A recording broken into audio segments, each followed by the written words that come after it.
환영합니다. 피아니스트 조지학 선생님이십니다. 큰 박수로 환영해주세요. 네. 제가 제일 처음 영어를 접했은 때가 아마 초등학교였던 것 같습니다. 우리나라 말하고 영어랑 뭐가 다른가? 왜 내가 발음을 하면 이 사람들이 못 알아듣나 하는 것에 대해서 생각하기 시작했습니다. 같은 영어여도 나라마다 억양이 다르고 발음하는 그런 양식도 다르기 때문에 어느 지방에 왔느냐는 억양을 가지고도 잘 알 수가 있습니다. 그래서 뼈저리게 느꼈던 첫 번째의 그 중요성. 발음을 제대로 해야 되는구나. 무슨 자인지 그리고 어떤 발음인지 모르잖아요. 근데 영어도 마찬가지더라고요. 그래서 중요한 것은 어휘입니다. vocabulary.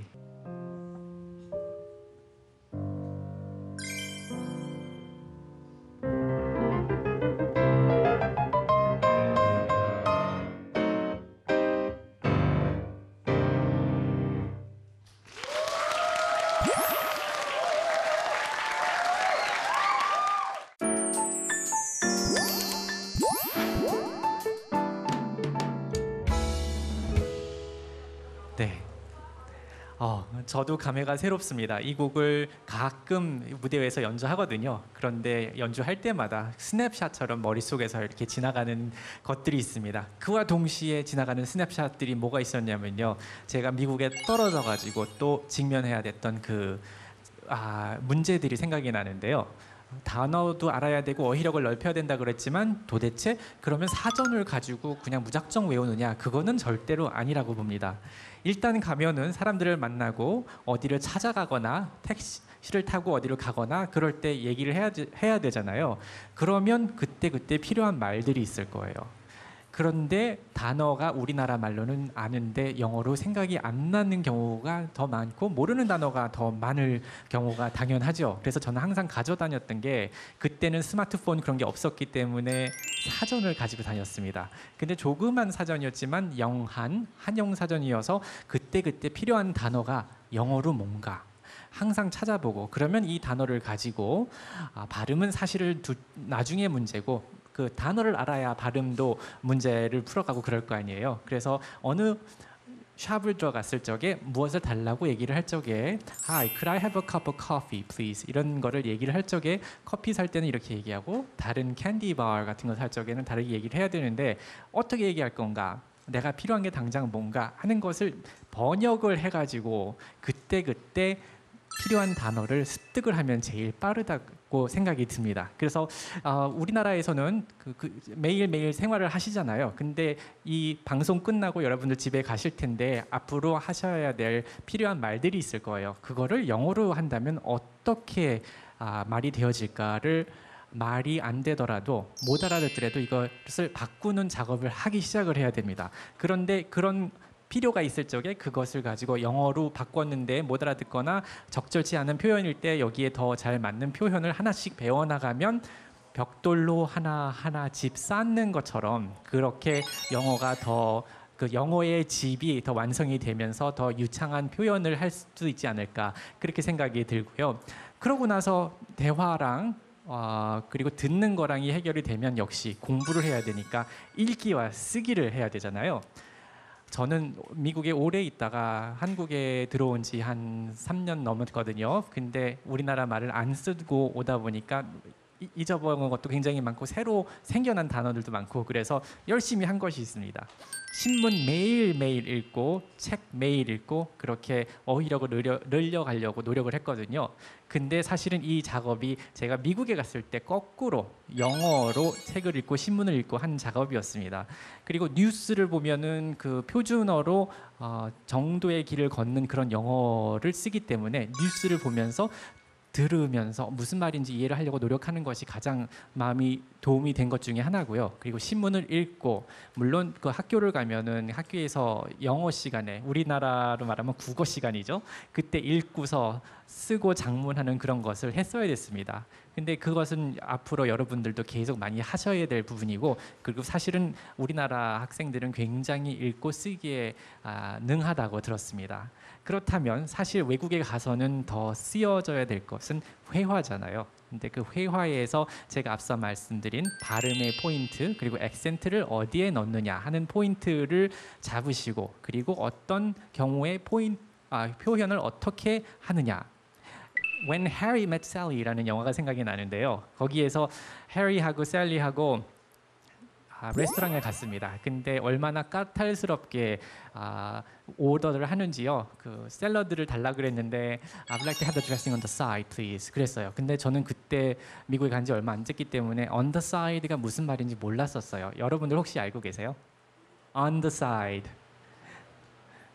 글자 그대로 옆에다 놓는다는 뜻인데요. 그러니까 드레싱을 위에다 뿌리지 말고 따로 주세요의 표현이 on the side더라고요. 근데 그거를 모르면 그 표현을 쓸 수가 없잖아요. 그리고 그 나한테 들려왔을 때 그게 무슨 말인지 못 알아듣고 그러니까 어휘, 단어뿐만 아니라 수거도 많이 익혀놓으시고 이 순간에는 어떤 식으로 표현을 하는 게 제일 좋은가를 종합적으로 한 가지만 하지 마시고 발음, 액센트 처리 그리고 문장하고 이런 모든 것을 다 해가지고 조금씩 풀어나가시면은 이 머릿속에 하나씩 하나씩 쌓이고 남아서 영어를 좀 더 편하게 쉽게 유창하게 할 수 있지 않을까 하고 여러분과 잠시 제 생각을 나눠봤습니다.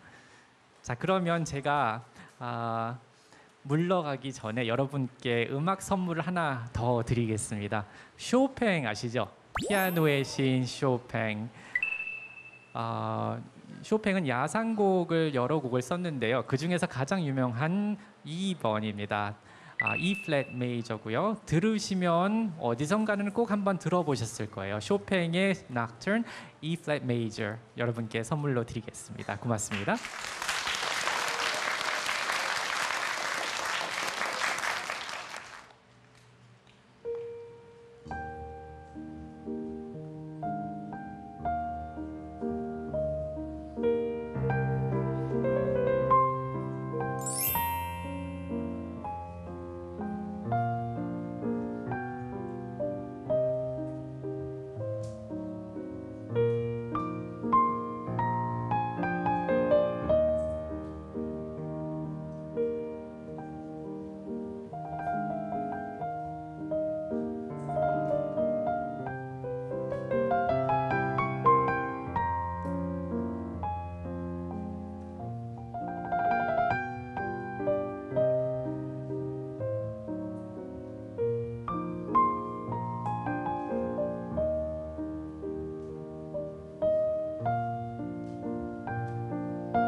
저 교수님의 콘서트를 봤는데 여러분 다 감동적이었죠?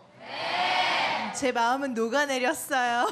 근데 저 수많은 영어 콘서트가 있었는데 네. 우리 조 교수님의 이 콘서트야말로 진정한 영어 콘서트가 아니었나 생각을 해봅니다. 그러게요. 자, 오늘 우리 조지혁 교수님께 영어에 관련돼서 또는 그 피아노에 관련돼서 질문 있으신 분 한번 손 한번 들어보세요. 저기 학생 있네요. 네. 네. 가장 어려운 단어 외우는 방법은 무엇인가요? 네. 단어 학습법이네요. 네. 네, 어려운 단어들을 어떻게 외우느냐고 질문이 나왔는데요. 안타깝게도 뾰족한 방법은 없습니다. 이게 답을 제가 이렇게밖에 드릴 수 없는 이유는요. 영어를 단어를 외우거나 아니면 음악을 악보를 외우거나 할 때 묘약은 없고요. 물론 그 배후에 있는 그 스트럭처라던가 그런 어원 같은 걸 알면은 좋습니다. 왜냐하면 영어는 라틴어에서 온 언어 중에 하나이기 때문에 어떤 것을 토대로 그 변형이 되어 있으면 어떤 종류의 말이겠구나 하는 것을 그 스펠링 비 하는 분들도 그 많이 쓰는 방법이긴 한데요. 우리는 그런 것까지는 알지 못하니까 역시 외울 수 있는 방법은 반복밖에 없습니다. 근데 그런 반복이 무조건적인 반복이 아니라 그 어려운 단어, 특정 단어를 생활에서 계속 쓰면서 계속 자기 자신에게 말을 하고 그 일상으로 만들어 버리면 그것이 가장 머리에 빨리 남는 길이 아닌가 생각이 드네요. 결국에는 꾸준한 것이 가장 중요하다 이렇게 말씀을 하시는 네, 거군요. 꾸준히 또 꾸준히 적용하는 것도 그렇죠. 중요하다고 네. 생각이 듭니다. 자, 단어의 일상화라고 또 말씀해 주셨는데 자, 또 다른 질문 있으신 분 손 들어보세요. 네, 저 학생. 네. 마이크 넘겨주시겠습니까? 피아니스트가 된 계기가 어떻게 되시나요? 피아니스트가 된 계획이요. 사실은 제 주위에는 음악가들은 없었습니다. 근데 제가 다니고 있던 유치원, 제가 5살 때 다니고 있던 유치원의 교실에 이런 교실이었겠죠. 피아노가 한 대 있었는데요.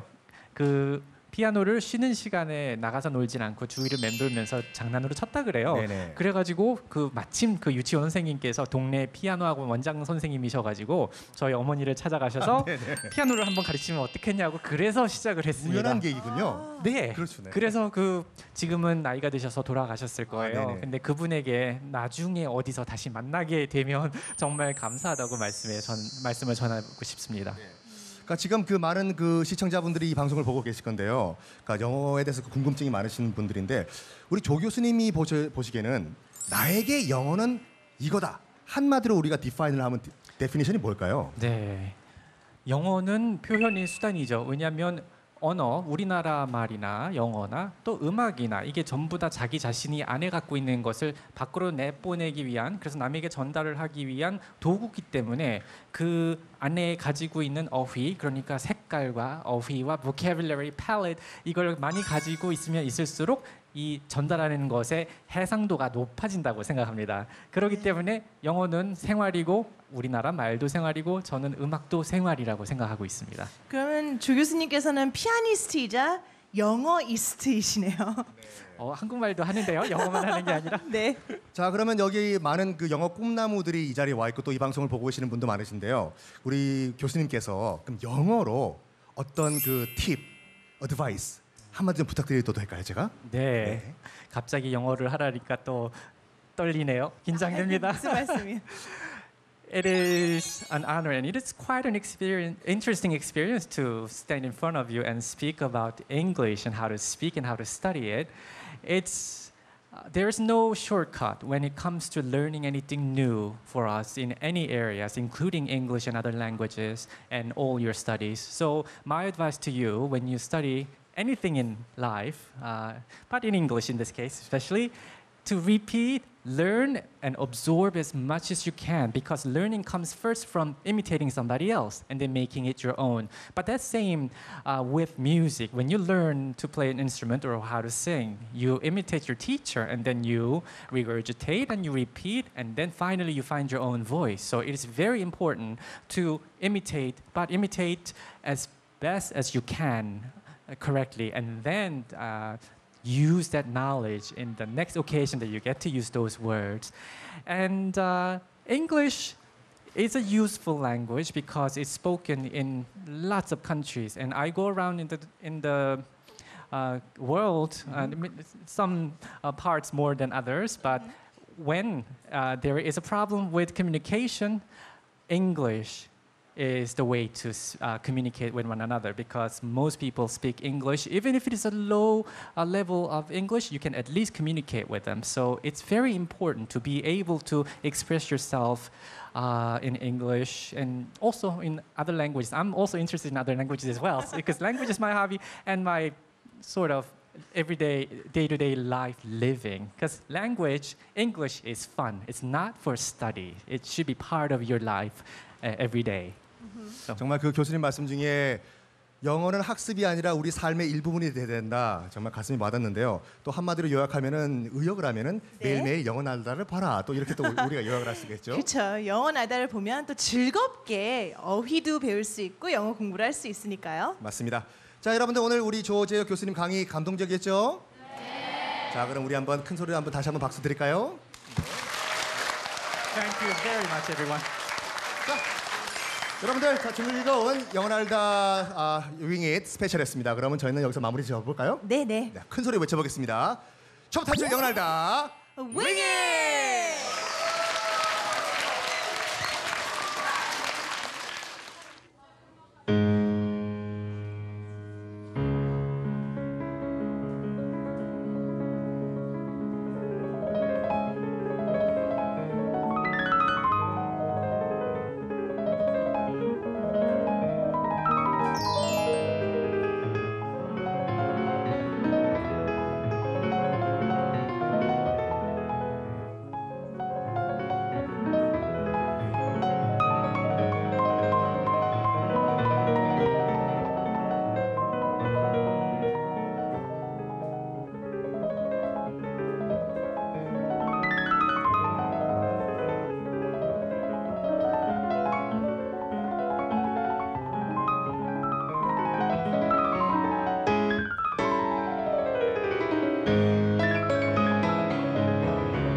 저는 원래 호기심이 굉장히 많았어요. 지금도 많은 편이고 그래서 음악 외에 다른 전문 서적이나 잡지를 많이 보는 편인데요. 특히 과학이나 의학 쪽을 많이 봅니다.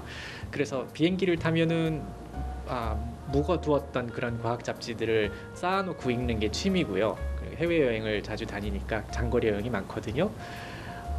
그때는 정말 모르는 게 약이라고 외국 생활이 얼만큼 어려울지 상상도 안 했죠. 그래서 미지의 세계로 간다는 설레임에 차 있었기 때문에 굉장히 신나했었던 기억이 납니다. 그리고 막상 닥쳐가지고 일을 하나하나 풀어 나갈 때도 풀고 나니까 이게 정말 어려운 일이었구나. 하지만 다행인 것은 제 성격이 그런 게 있다고 생각이 되는데요. 일단 일이 생기고 터지면 수습을 하고 나서 그 나중에 알거든요. 자동차 사고를 냈을 적에도 그 사고 난 그 당시에는 챙길 거 다 챙기고 보험이나 그런 정보들을 챙기고 나서 가면서 가슴이 떨리기 시작하더라고요. 그러니까 참 이게 아마 처음부터 그러지는 않았을 것 같고요. 제가 유학생활을 하면서 혼자만이 있으면서 얻어진 그 서바이벌의 노하우가 아닌가 이렇게 생각이 드네요. 그 실수를 하더라도 그리고 이 사람들이 잘 못 알아들어도 일단 제가 말을 하고 거기서 고쳐가는 것이 맞기 때문에요. 왜냐하면 음악도 똑같거든요. 일단 어떤 프레이즈를 제 방식으로 연주를 했을 적에 옆에서 선생님들께서 아니면 제가 자신이 연습을 하면서 그걸 하나씩 고쳐나가는 거거든요. 일단 그러나 중요한 것은 이 앞에다가 내놓는 것을 일단 내놔야 되기 때문에 그것은 쑥스러워하거나 좀 소심하면은 그게 굉장히 힘들잖아요. 그러니까 진취적이고 활기찬 그 성격을 갖고 있는 것도 참 좋은데요. 실수하기를 참 무서워하는 경우가 많잖아요. 저 자신도 특히 피아노 위에서는 정말 잔인할 정도로 비판을 많이 하는데요. 왜냐하면 전문인으로서 그 분야에 대해서는 그렇게 될 수밖에 없지만 그 실수를 함으로써 그 배우게 되는 것은 정말 중요하다고 생각을 하는데요. 한 번은 제가 고등학교를 다닐 때 선생님한테 이렇게 말을 한 적이 있습니다. 화장실에 다녀와도 되겠습니까? 정중하게 선생님이니까 Could I go to the bathroom please? 이런 식으로 얘기를 했어야 되는데 어디서 들었는지 이 표현이 생각이 갑자기 나는 거예요. Let me go to the bathroom. 근데 영어로는 이 느낌이요, 뉘앙스라는 것이 언어에 다 있잖아요. 우리나라 말도 뉘앙스가 너무나도 많고, 근데 영어는 let me 하면서 이렇게 얘기를 하면은 다른 사람한테 여쭤보는 게 아니라 나는 이렇게 할 테니까 가만히 있어라는 그런 뉘앙스가 내포되어 있기 때문에 그때 체육 선생님이었는데 얼굴이 약간 이상해지시더라고요. 그러나 알아들으시고 갔다 오라고 그랬는데 그분이 또 나름대로 이해를 하신 거겠죠. 왜냐면 제가 한국에서 온 지 얼마 안 된 걸 아셨었고 영어도 잘 소통이 쉽지 않으니까. 그래서 그런 것을 그 머리에 담고 있다가 그 영어 시간에 가가지고 선생님한테 여쭤봤어요. 그 let me라는 영어 그 표현을 썼는데 그게 맞는 거였나요? 그랬더니 한국 같으면은 선생님한테 맞을 그럴 불공손한 표현이었다고. 그래서 그때 안 적이 있었거든요. 그러나 그것을 안 썼으면 공손한 표현을 배우는 거를 시작을 안 했을 수도 있으니까 좀 아주 중요한 경험이었죠. 이렇게 여러 가지 매체로 라디오에서 그리고 이렇게 텔레비전에서 여러분들 만나 뵙게 되니까 참 감회가 새롭네요. 그리고 참 재미있었습니다. 개인적으로. 왜냐하면 제가 하는 방송 일들이 다 음악에 관련된 것이었거든요. 그러나 저의 본분을 잊으면 안 되겠죠. 저는 첫 번째로 연주가이고 피아니스트이고 그리고 교육자이고, 그래서 앞으로 여러분들을 무대 위에서 더 자주 만나 뵐 수 있었으면 좋겠습니다.